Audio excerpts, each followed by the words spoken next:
मैं एक बार पुनः आपके अपने YouTube channel success with Kapil पर बहुत स्वागत करता हूं। मानसिक अभिरुचि की एक और नई क्लास में लेकर आए हैं यूपी पुलिस री एग्जाम के लिए 50 क्वेश्चनों की बात होगी और ये सेट नंबर 2 होगा। सेट नंबर 1 अभी तक आप दे चुके हैं, अगर वो नहीं देखा है तो उसे भी बिल्कुल देखें और अपनी अभिरुचि के ज्ञान को बिल्कुल बढ़ा सकते हैं। चलिए करते हैं क्वेश्चनों की शुरुआत और देखते हैं आज का जो पहला क्वेश्चन है वो किस तरह से आपके सामने पहुंच रहा है।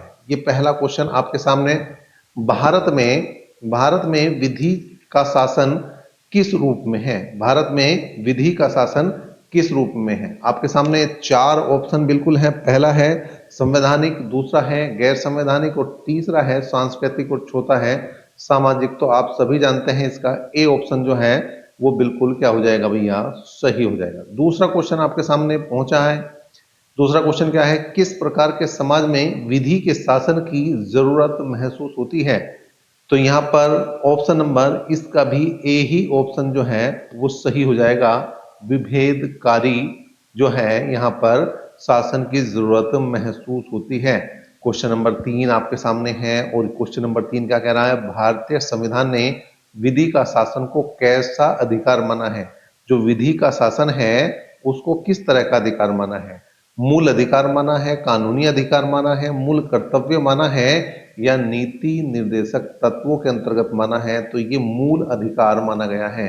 क्या माना गया है? मूल अधिकार माना गया है। एक और जबरदस्त क्वेश्चन आपके सामने आ चुका है। विधि का शासन किसके प्रभावी होने पर लागू हो सकता है? न्यायालय के, प्रशासन के, पुलिस के या ये सभी? तो मैंने पहले भी जब आपको बताया था कि तुक्का कैसे लगाएं तो उसमें एक बात बताई थी कि ये सभी वाला ऑप्शन जो है वो 90% सही होता है। 10% तो देखिए कुछ भी हो सकता है, उसमें कुछ नहीं कहा जा सकता। जैसे पहले से ही कहावत है कि ऊंट पर बैठे हुए के कुत्ते ने काट लिया। तो कैसे काट लिया भाई? ऊंट जो है गली में से जा रहा और कुत्ता जो है बैठा है छत पर, तो उसने काट लिया। तो जब बुरा वक्त हो तो कुछ भी हो सकता है, लेकिन जब सही वक्त चल रहा हो तो ये सभी बिल्कुल सही बनेगा। क्वेश्चन नंबर 5 है, विधि का शासन किस प्रकार का कानून माना गया है? सामान्य, सर्वोच्च, विवादास्पद या असहज? तो क्वेश्चन नंबर 5 की बात करें तो बी ऑप्शन यहां पर सही हो जाएगा। सर्वोच्च कानून इसे माना गया है। अगला क्वेश्चन आपके सामने आ चुका है और ये क्वेश्चन नंबर क्या है भैया? 6 है। निम्नलिखित में से पुलिस महानिरीक्षक को कौन सा अधिकार व शक्ति प्राप्त है?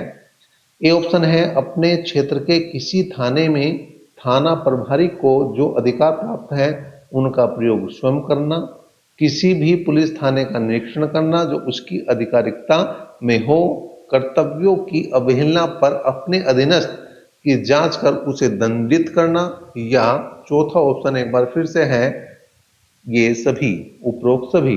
तो क्वेश्चन नंबर 6 में एक बार फिर से वही बात सही होती हुई, उपरोक्त सही वाली बात जो है एक बार फिर से सटीक होती हुई। क्वेश्चन नंबर 7, निम्नलिखित में से अग्निशमन सेवा में सर्वोच्च पद कौन सा है? अग्निशमन जो सेवा है, फायर ब्रिगेड जो सेवा है, उसमें सर्वोच्च पद कौन सा है? मुख्य अग्निशमन अधिकारी है, निदेशक है, संयुक्त निदेशक है या फायरमैन है? तो यहाँ पर निदेशक का पद जो है वो सर्वोच्च पद है। अब यहाँ पर बात करते हैं आपके लिए किसकी भैया? क्वेश्चन नंबर 8 की। और 8 में एक बार फिर से आपके सामने 8वां क्वेश्चन पूरी तरह से पहुंचता हुआ देखते हैं। 8वें क्वेश्चन की अगर हम बात करें तो 8वां क्वेश्चन क्या है? 8वां क्वेश्चन है, पुलिस कस्टडी रिमांड से आप क्या समझते हैं? थाना हवालात में अभियुक्त को बंद रखना। बी ऑप्शन है अपराध में प्रयुक्त हथियार की बरामदगी हेतु व पूछताछ हेतु अभियुक्त को पुलिस द्वारा अपनी अभिरक्षा में रखना। और तीसरा ऑप्शन है अभियुक्त को कारागार में बंद रखना। और चौथा ऑप्शन है ये सभी। तो लेकिन इस बार देखें ये कौन सा है? इसका बी ऑप्शन यहां पर सही है। कौन सा? B option. तो क्वेश्चन नंबर 8 का ऑप्शन नंबर बी बना। इसके बाद आया question number 9। Question number 9, police warrant के बिना कब गिरफ्तार कर सकती है? ए ऑप्शन, जिसके विरुद्ध संज्ञेय अपराध करने की विश्वसनीय सूचना मिलती है, जब कोई व्यक्ति पुलिस अधिकारी की उपस्थिति में संज्ञेय अपराध करता है, जब कोई व्यक्ति फरार अपराधी घोषित हो चुका हो, या उपरोक्त सभी मामलों में। तो एक बार फिर से यहाँ पर उपरोक्त सभी मामला जो है वो सही हो जाएगा, सटीक हो जाएगा। क्वेश्चन नंबर 10 आपके सामने आ चुका है, 10वां, और 10वां क्वेश्चन है, यदि कोई पुलिस अधिकारी किसी व्यक्ति को गिरफ्तार करता है तो उस समय वह अपने नाम की प्लेट वर्दी पर अवश्य लगाएगा, गिरफ्तारी मेमो पर किसी प्रतिष्ठित व्यक्ति या गिरफ्तार व्यक्ति के परिवार के सदस्य के हस्ताक्षर कराएगा, और तीसरे ऑप्शन की अगर मैं बात करूं तो अभियुक्त को सूचित करेगा कि उसे अधिकार है कि वह अपनी गिरफ्तारी की सूचना अपने संबंधी या मित्र तक पहुंचाए, और चौथा ऑप्शन उपरोक्त सभी। तो एक बार फिर से उपरोक्त सभी जो है वो सही होता हुआ। और देखिए इस टाइप के क्वेश्चन बिल्कुल अगली परीक्षा में पूछे जाने की पूरी पूरी उम्मीद है। निम्न में से सिविल व सशस्त्र पुलिस कांस्टेबलों रंगरूटों का प्रशिक्षण व परीक्षा किस अधिकारी द्वारा संचालित होते हैं? तो यहाँ पर आपके चार ऑप्शन हैं, पुलिस महानिदेशक, पुलिस उप महानिरीक्षक, पुलिस महानिरीक्षक या वरिष्ठ पुलिस अधीक्षक। तो क्वेश्चन नंबर 11 की अगर मैं बात करूं तो ये ऑप्शन नंबर जो सी है वो आपका सही जवाब हो जाएगा, पुलिस महानिरीक्षक। क्या जवाब हो जाएगा भैया? पुलिस महानिरीक्षक। अब आपके सामने क्वेश्चन नंबर 23 वर्षीय कॉलेज छात्रा के साथ सामूहिक बलात्कार किया गया है, पुलिस अधिकारी उसका बयान कहाँ लेगा? उसके कॉलेज में, न्यायालय में, उसके घर जाकर उसके माता पिता आदि की उपस्थिति में, यथासंभव महिला पुलिस अधिकारी द्वारा, या थाने पर बुलाकर। तो इसका ऑप्शन नंबर जो सी वो बिल्कुल सही और सटीक जवाब हो जाएगा। इसके बाद अगर बात करें आगे तो ये है क्वेश्चन नंबर 13, एक पटाखा फैक्ट्री में भीषण आग लग गई है, फायर ब्रिगेड के अधिकारी स्थिति को किस प्रकार नियंत्रित करेंगे? भीड़ को पीछे हटाने का आदेश देंगे जिससे आग बुझाने में बाधा न हो, अधिक जल की उपलब्धता के सभी साधन जुटाएंगे, उस सड़क पर या रास्ते को बंद कर देंगे जहां आग लगी है, या चौथा ऑप्शन है उपरोक्त सभी कार्य कर जीवन व संपत्ति की सुरक्षा करेंगे। तो बिल्कुल यहाँ पर चौथा ऑप्शन एक बार उपरोक्त सभी वाला जो है वो बेहतरीन जवाब है। अब यहाँ पर आपके सामने क्वेश्चन नंबर 14 क्या है भाई?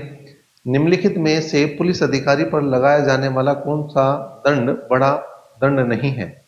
ए सेवा से पदच्युत करना, बी प्रोन्नति को रोकना, सी सेवा से हटाना, और डी पदोन्नत करना। तो यहाँ पर क्वेश्चन नंबर अगर मैं 14 की बात करूं तो ये बी ऑप्शन जो है वो इसका सही जवाब होगा।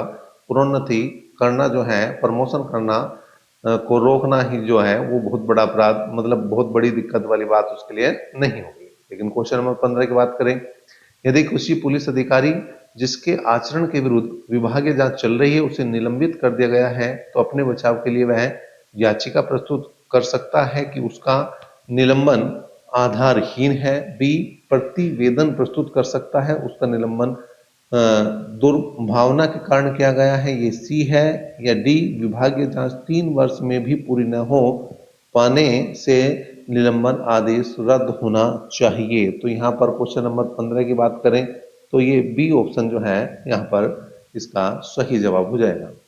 16वां क्वेश्चन है, निम्न में से पुलिस सेवा में किन गुणों की अपेक्षा की जाती है? साहस और समर्पण की, सद्व्यवहार और सदाचार की, ईमानदारी व निष्पक्षता की, या ये सभी? तो एक बार फिर से ये सभी ऑप्शन जो है सटीक जवाब हो जाएगा, सही जवाब हो जाएगा।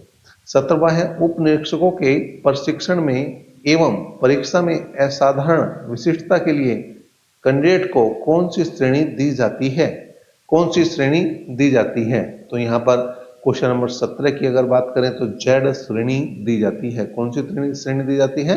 जेड श्रेणी दी जाती है। इसके बाद है क्वेश्चन नंबर 18, यदि पीड़ित व्यक्ति पुलिस थाने पर अपनी पुत्री के अपहरण की रिपोर्ट लिखवाने गया, थाना प्रभारी ने उसकी रिपोर्ट नहीं लिखी, ऐसे में उसे क्या करना चाहिए? थाने के बाहर बैठकर धरना देना चाहिए, बी रिपोर्ट का संक्षिप्त विवरण डाक द्वारा पुलिस अधिकारी को भेजे, सी समाचार पत्रों में पुलिस की निष्क्रियता का समाचार प्रकाशित कराए, या डी उच्च पुलिस अधिकारियों को थानेदार की लिखित शिकायत भेजे। तो कौन सा ऑप्शन यहाँ पर लगेगा भाई? बिल्कुल यहाँ पर 18वें क्वेश्चन के लिए जो है यहाँ पर बी ऑप्शन जो है वो बिल्कुल सही जवाब होगा। क्योंकि डाक से जब वो सूचना जाएगी तो वो उसे लेनी ही पड़ेगी। क्वेश्चन नंबर 19वां है, बलात्कार के अभियुक्त का चिकित्सा परीक्षण उसकी गिरफ्तारी के बाद किस चिकित्सक से कराना चाहिए? ए सरकारी अस्पताल के रजिस्टर्ड मेडिकल प्रैक्टिशनर से, या किसी भी एमबीबीएस डॉक्टर से, या उस अस्पताल में जिसे स्थानीय प्राधिकारी संचालित करते हों उससे, या चौथा ऑप्शन 16 किलोमीटर की सीमा में किसी अन्य सरकारी अस्पताल के डॉक्टर से। तो क्वेश्चन नंबर 19 की बात करें तो ए ऑप्शन जो है इसका बिल्कुल सही जवाब हो जाएगा। ए ऑप्शन इसका सटीक जवाब हो जाएगा। क्वेश्चन नंबर 21 की बात करें, यदि आपके पड़ोस के मकान से आधी रात में चिल्लाने चीखने की आवाजें आ रही हैं, फायर भी किया गया है, आप क्या करेंगे? सुना अनसुना कर देंगे, अपने प्राण संकट में नहीं डालेंगे, तुरंत पुलिस को फोन कर सूचित करेंगे, अपना फोन बंद कर देंगे? तो क्या करेंगे आप? ये सी ऑप्शन जो है बेहतर है कि आप जो है तुरंत पुलिस को सूचित करें और पुलिस आकर वहां जो है मामले को देखे कि वहां पर क्या दुर्घटना या घटना घटी है। क्वेश्चन नंबर 21 की बात कर रहे हैं, निम्न में से सवार पुलिस के सिपाहियों व अधिकारियों के प्रशिक्षण में क्या उपयोगी कार्य किए जा सकते हैं? तो क्वेश्चन नंबर 21 की अगर मैं बात करूं तो यहाँ पर सेमी मोनियल ड्रिल, बी घुड़सवारी, सी तलवार भाले का प्रयोग, या डी ये सभी। तो ये सभी यहाँ पर भी बिल्कुल सही जवाब है। 22वां क्वेश्चन एक बार फिर से आपके सामने है, पुलिस व्यवस्था का क्या कर्तव्य है? अपराधियों को पकड़ना, अपराधियों को सजा दिलाना, व्यक्ति को न्याय दिलाना, ये सभी। तो एक बार फिर से ये सभी बिल्कुल सही सटीक जवाब क्वेश्चन नंबर किसका भैया? 22 का। 23वां है, समाज में पुलिस की छवि किस प्रकार की है? लोकहित, निरंकुश, अपराधी की, या इनमें से कोई नहीं? तो यहाँ पर क्वेश्चन नंबर 23 की अगर मैं बात करूं तो बी ऑप्शन यहाँ पर सही होगा। निरंकुश जो है वो यहाँ पर छवि है पुलिस की। इसके बाद आपके सामने आ चुका है क्वेश्चन नंबर 24। पुलिस विभाग संविधान की 7वीं अनुसूची की किस सूची का विषय है? संघ सूची का, समवर्ती का, या राज्य का, या इनमें से कोई नहीं?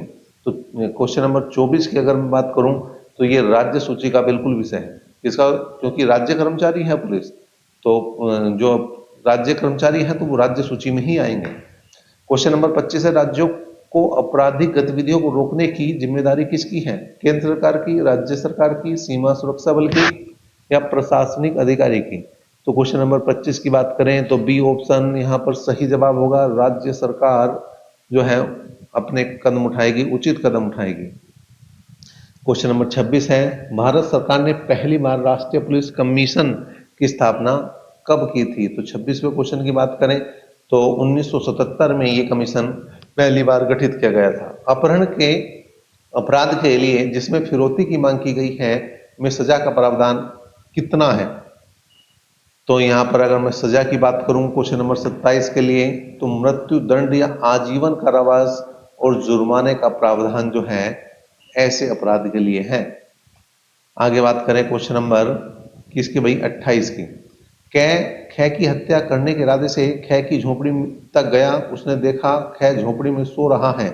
झोपड़ी का एक ही दरवाजा था जिसे कै ने बाहर से बंद करके ताला लगा दिया। तत्पश्चात उसने झोपड़ी में आग लगा दी, कै जलकर मर गया।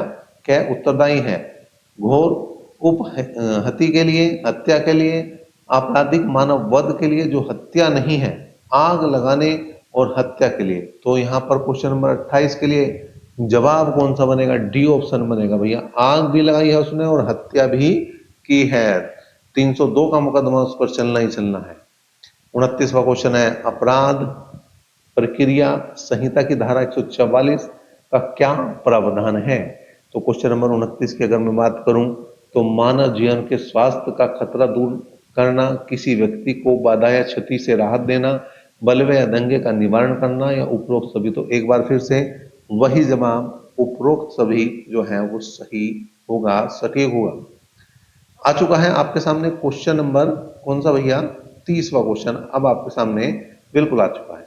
क्या है 30वां क्वेश्चन? 1000 रुपए व 500 रुपए के नकली नोट बड़ी संख्या में बाजारों व बैंकों तक पाए जा रहे हैं। जाली करेंसी नोटों के विरुद्ध कार्यवाही भारतीय दंड संहिता किस धारा के अंतर्गत की जाती है? तो क्वेश्चन नंबर 30 की अगर बात करें तो ऑप्शन नंबर सी इसका सही है। सी ऑप्शन इसका सटीक जवाब हो जाएगा। चलिए बात करें यहाँ पर अब क्वेश्चन नंबर आपके सामने 31वां पहुंच चुका है। 31वां क्वेश्चन क्या कह रहा है भाई? श्याम कुल्हाड़ी से काम कर रहा था, तभी कुल्हाड़ी का सिरा निकलकर पास में खड़े एक व्यक्ति को लग गया और वह मर गया। श्याम ने कोई अपराध नहीं किया यदि उसने उस व्यक्ति को नहीं देखा, उसकी कुल्हाड़ी तेज न हो, सी कथित सावधानी का अभाव नहीं था, उसका कृत्य कानूनी है। तो यहाँ पर कौन सा ऑप्शन आपको सही लग रहा है? तो यहाँ पर उसने कहा कि वह व्यक्ति मर गया, शाम ने कोई अपराध नहीं किया। कब नहीं किया, ये देखने वाली बात है। कथित सावधानी का भाव नहीं था। सावधानी मतलब उसने पूरी बरती, अगर उसके बाद भी घटना घटी तो फिर वो जो है निरपराध है, अपराध रहित है। लेकिन अगर उसने सावधानी नहीं बरती तो फिर तो अपराध किया है उसने, फिर तो उसकी सजा उसके लिए मुकर्रर की ही जाएगी। क्वेश्चन नंबर 32, यदि किसी स्थल पर घटना घट गई है तो घटना स्थल पर पुलिस को सर्वप्रथम क्या व्यवस्था करनी चाहिए? क्या व्यवस्था करनी चाहिए? 32वें क्वेश्चन की अगर बात करें तो यहाँ पर देखिए, भीड़ व यातायात पर नियंत्रण करना चाहिए, शांति बनाए रखना चाहिए, जीवित बचे लोगों के लिए कैंप, भोजन, पानी, दवाओं की व्यवस्था करनी चाहिए, चिकित्सा सुविधा उपलब्ध कराना और गंभीर घायलों को अस्पताल पहुंचाना। पहला काम यही है, जो डी ऑप्शन है। जो डी ऑप्शन है वही पहला काम है। और क्वेश्चन नंबर 33 है, जातिवाद को समाप्त करने में कौन सा कारक सहायक नहीं है? उचित शिक्षा, अंतरजातीय विवाह, जाति व्यवस्था को बढ़ावा, आर्थिक एवं सांस्कृतिक समानता। तो 33वें क्वेश्चन के लिए यहाँ पर ऑप्शन नंबर सी जो है वो बिल्कुल गलत है। आगे बढ़ते हैं और यहाँ पर क्वेश्चन नंबर 34 आपके लिए लेकर आ चुके हैं। केंद्र सरकार की ओर से पुलिस के आधुनिकीकरण के लिए क्या योजना बनाई जा रही है?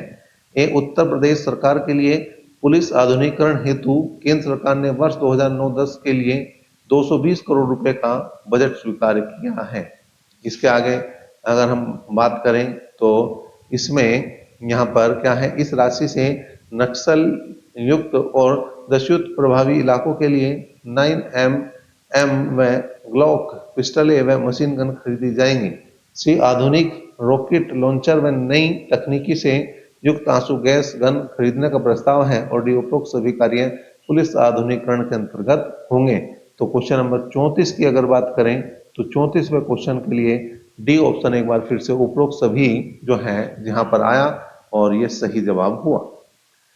क्वेश्चन नंबर 35 की बात करें, पुलिसिंग में सुधार के लिए निम्नलिखित में से क्या अति आवश्यक है? थानों में आने वाली हर शिकायत या घटना की रिपोर्ट अंकित करना, पुलिस का रात्रि में सड़कों व मोहल्लों में गश्त करना, पुलिस को जनता के प्रति सद्व्यवहार करके लोगों का विश्वास जीतना, या अधिक संख्या में पुलिस कर्मियों की नियुक्ति करना।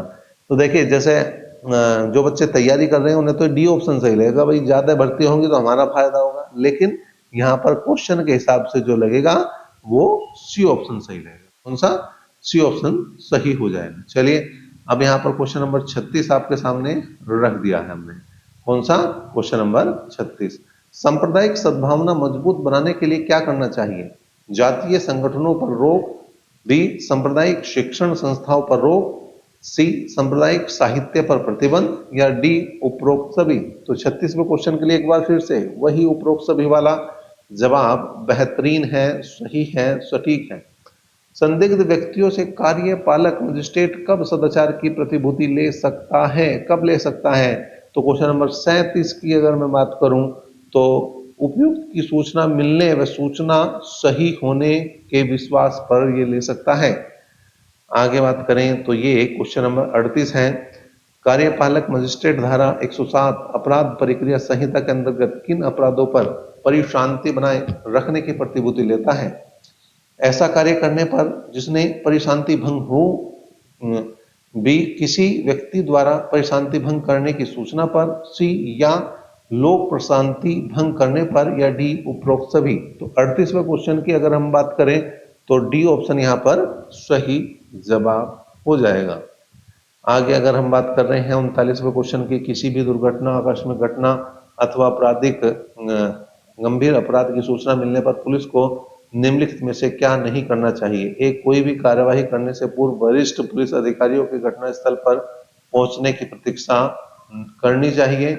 और बी ऑप्शन जो है वो है आपका यहाँ पर तुरंत घटनास्थल पर पहुंचकर घटना के विषय में विस्तृत तथ्यात्मक जानकारी प्राप्त करके जिम्मेदार अधिकारियों एवं संस्थाओं को सूचित करना चाहिए। सी, घटनास्थल पर मौजूद साक्ष्य को संरक्षित करना चाहिए। और डी, घायलों को तत्परता से चिकित्सीय सुविधा उपलब्ध करानी चाहिए। तो 39वें क्वेश्चन की बात करें तो यहाँ पर पहला ही ऑप्शन जो है इसका बिल्कुल सही जवाब है। ए ऑप्शन ही जो है इसका सटीक जवाब है। इसके बाद जो है क्वेश्चन नंबर अगर बात करें 40 की, तो 40वां क्वेश्चन है विधि के विरुद्ध जमाव के सदस्यों को जो 5 या उससे अधिक हो को तितर बितर होने पर आदेश कौन दे सकता है? कौन दे सकता है आदेश? तो पुलिस थाने का बाहर साधक अधिकारी, कोई कार्यपालक मजिस्ट्रेट अथवा कोई पुलिस उप निरीक्षक या उपरोक्त सभी। कौन दे सकता है? तो 40वें क्वेश्चन की बात करें तो ऑप्शन नंबर डी एक बार फिर से बाजी मारता हुआ, उपरोक्त सभी बाजी मारता हुआ। सांप्रदायिक दंगों के घटने में कौन सा कारण सहायक नहीं है? वोट की राजनीति, हथियारों की बिक्री, कानून की असमानता या गलत अफवाह। तो क्वेश्चन नंबर 41 की बात करें तो ये सी ऑप्शन जो है वो सही जवाब हो जाएगा, सटीक जवाब हो जाएगा। 42वां क्वेश्चन है कानून एवं शांति व्यवस्था बनाए रखने के लिए पुलिस प्रशासन को क्या करना चाहिए? तो 42वें क्वेश्चन के लिए कैसा भी दबाव न मानकर खुलकर और पूरी ईमानदारी से कार्य करना चाहिए। बी, थानों में भय का वातावरण पैदा न करना चाहिए। सी, यहाँ पर लोगों की समस्याएं तहसीलों में, थानों में, अधिकारियों के कार्यालयों में प्रातः 10 से 12 बजे तक बैठकर सुननी चाहिए और उनका निस्तारण करना चाहिए। और डी, उपरोक्त सभी कदम जो है पूर्ण निष्ठा और निष्पक्षता से उठाने चाहिए। तो डी ऑप्शन एक बार फिर से बाजी मारता हुआ, उपरोक्त सभी वाला बाजी मारता हुआ। क्वेश्चन नंबर 43, राम बिना कारण भीड़ पर बंदूक चलाता है, उसमें एक व्यक्ति भी मर गया है, राम दोषी है, किसका है? यहाँ पर हत्या का, आपराधिक मानव वध का जो हत्या की कोटि में नहीं आता, घोर उपहिति का या उपरोक्त में से कोई नहीं। तो 43 के लिए ए ऑप्शन बिल्कुल सही है, हत्या तो की है, तो ये तो हत्या के अंतर्गत आना ही आना है। 44वां है यदि सभी नागरिक विभिन्न धर्मों का त्योहार एक साथ मिलकर मनाते हैं तो किस प्रमुख समस्या का समाधान हो जाएगा? तो 44वें के लिए यहाँ पर सांप्रदायिकता का जो समाधान बिल्कुल हो जाएगा, सांप्रदायिक सौहार्द की बात जो करते हैं उसका बिल्कुल यहाँ पर समाधान हो जाएगा। चलिए आगे हम बात करें यहाँ पर आपके लिए, और ये आपके सामने क्वेश्चन पहुंच चुका है। अब एक बार फिर से 45वां क्वेश्चन आपके सामने है। अवैध जुलूस, अवैध जमाव के साथ पुलिस अधिकारी किस कानून के अंतर्गत कार्यवाही कर सकते हैं? तो क्वेश्चन नंबर 45 की बात करें तो धारा 30A के अंतर्गत पुलिस अधिनियम जो है। बी, सरकार द्वारा जारी किए गए शासनादेशों के जरिए। सी, अध्याय 8 भारतीय दंड विधान के अंतर्गत धारा 141 से 160 या उपरोक्त सभी। तो एक बार फिर से यहाँ पर उपरोक्त सभी जो है वो यहाँ पर क्या बाजी मारता हुआ भैया। और अब आ चुका है आपके सामने क्वेश्चन नंबर 46वां क्वेश्चन आपके सामने है। निम्न में कौन से कार्य को दंगा करने का अपराध माना जाता है, माना जाएगा? तो क्वेश्चन नंबर 46 की बात करें तो ए ऑप्शन ही बिल्कुल सही हो जाएगा। किसी सार्वजनिक स्थान पर लोक शांति में बाधा डालने के लिए, लड़ाई और हमला करने के लिए जो है ये जो किया जाता है तो इसे अपराध माना जाएगा। 47वां है कानून तथा शांति व्यवस्था को बनाए रखना किसकी जिम्मेदारी है? किसकी जिम्मेदारी है 47 के लिए?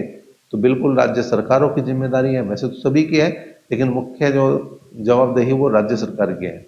पुलिस व्यवस्था को किस सूची में रखा गया है? एक बार फिर से राज्य सूची ही इसका जवाब हो जाएगा, क्योंकि पुलिस जो है किसके अंतर्गत आती है? राज्य के अंतर्गत आती है। 49वां क्वेश्चन है कानून और शांति व्यवस्था के लिए कौन उत्तरदायी है? कौन उत्तरदायी है? तो कौन उत्तरदायी है जिसके लिए आप भर्ती मार रहे हैं? और वो है पुलिस, वो है पुलिस। और 50वां क्वेश्चन है राष्ट्रीय सुरक्षा गार्ड की स्थापना कब की गई थी? तो यहाँ पर क्वेश्चन नंबर 50 की बात करें तो 1986 इसका सही जवाब होगा।